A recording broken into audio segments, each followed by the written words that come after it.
welcome to my channel. If you are new to the channel, I am Yandela Mlunzi. Welcome Wamgelekile. If you are a returning subscriber or viewer, welcome. You are a returning viewer and a subscriber, whichever way.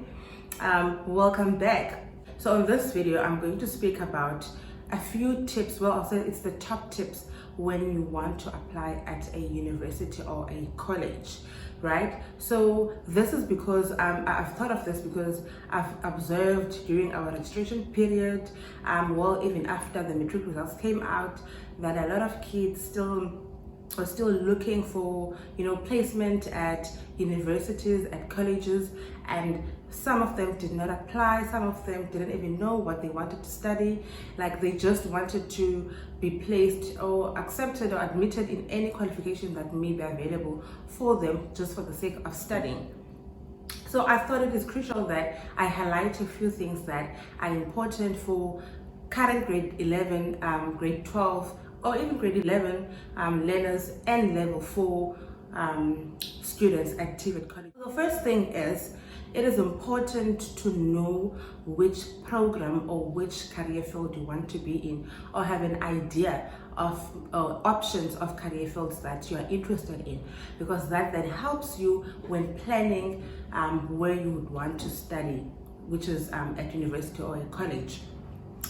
So it's important to know which qualification you want to do, and secondly, what you must do is to research about that qualification, because I found that a lot of students or a lot of learners received their results and just applied for any qualification, including those that they do not qualify for. So it's important that you do some research on the program that you would want to study. Also research all the different institutions which may offer that program, and get an idea of what their requirements are, because it's very important to know what the minimum requirements are for the program you want to study.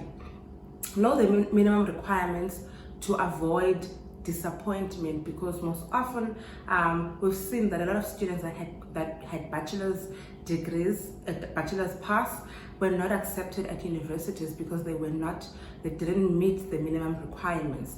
So it's important that you shouldn't assume that you need just a bachelor's to qualify for a bachelor's or a diploma to qualify to study a diploma.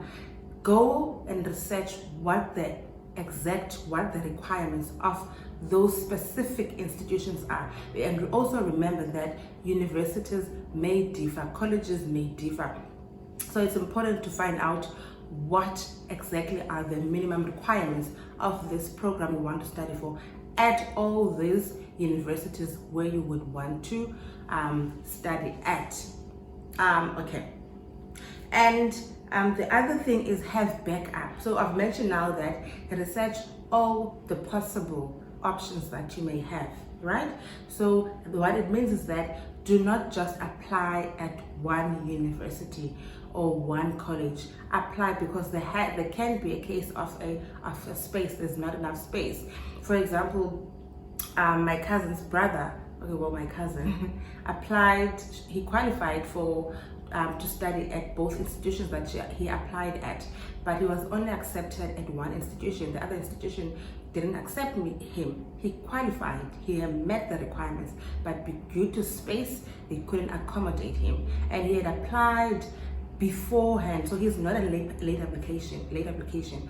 So it's important that you have a backup.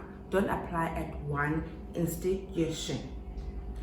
The other thing is, before you apply, you need to have a working email address, a working cell number, because especially for those that are applying online, because most often they would require an email address, and your passwords and all of that will be sent to your email address or your student number. All the information that you may need will be sent to your email, or as an SMS to a specific cell number. So it's important to have an email address.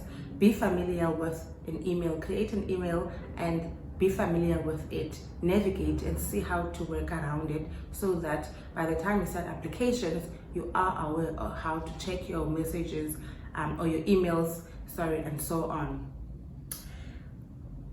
The other thing is you need to apply for bursary. What I mean by bursary, it can be a bursary from any company or any SETA, wherever. That also includes NSFAS, right? You need to apply for NSFAS in time. Do not wait until close to the deadline. Apply at NSFAS in time. Ask the adults around you, people around you, to assist you. Find out which documentation is needed so that you have that in place before you apply. Apply in time, especially if you know that your parents will not afford to pay for your education. So apply in time. Very important. That's very important. Like I said, lastly, meet deadlines. Apply in time. Some universities or colleges will open now in March. They'll open in April, June, July. So as soon as they open the applications, you need to apply. Do not wait for late applications.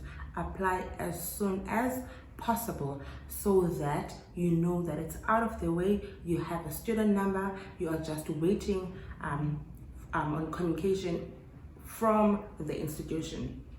So someone might ask themselves, what should I apply with, because I'm still currently studying?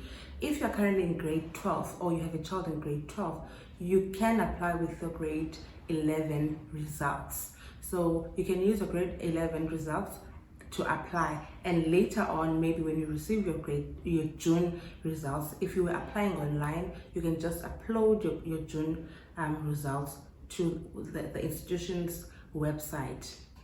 So you can use your grade 11 results to apply. That is totally fine. It's important that you keep in mind all those tips that I've mentioned. I'll quickly recap. The first thing is, know the program you want to study for. Research about it. Research the institutions that offer the program. Know the minimum requirements of each institution you want to apply at. Do not just apply at one institution. Have a backup. Have a working email address and a cell number, because those are the means of communication that are used by institutions. So please, especially an email address, have an email address. Apply for a bursary in time. Apply for NSFAS in time, or whatever bursary that may be available for you, or any scholarship. Apply in time. Do not wait until it's close to the deadline. Same applies with the applications to the universities or colleges. Also apply in time, because that also counts in your favor, right? Because there might be issues of space and so on. So do not wait for late applications. Apply immediately as they open. And more than anything, do not forget, always seek help. Seek help from adults. Seek help from current university or college students. Find out information. Phone the institutions. Go to the institutions if they're close to you to get more information about them. Find out, follow up on your application process as well. Check your emails constantly. Keep in mind and find out all the documentation that is needed when you apply, such as a copy of your results, a copy of your ID, a proof of address. Those are the most important documents that are always required: results, ID, and a proof of address. I hope this video will help someone. It will reach someone that needed it, and I hope you guys will not forget to like, comment, and share this video.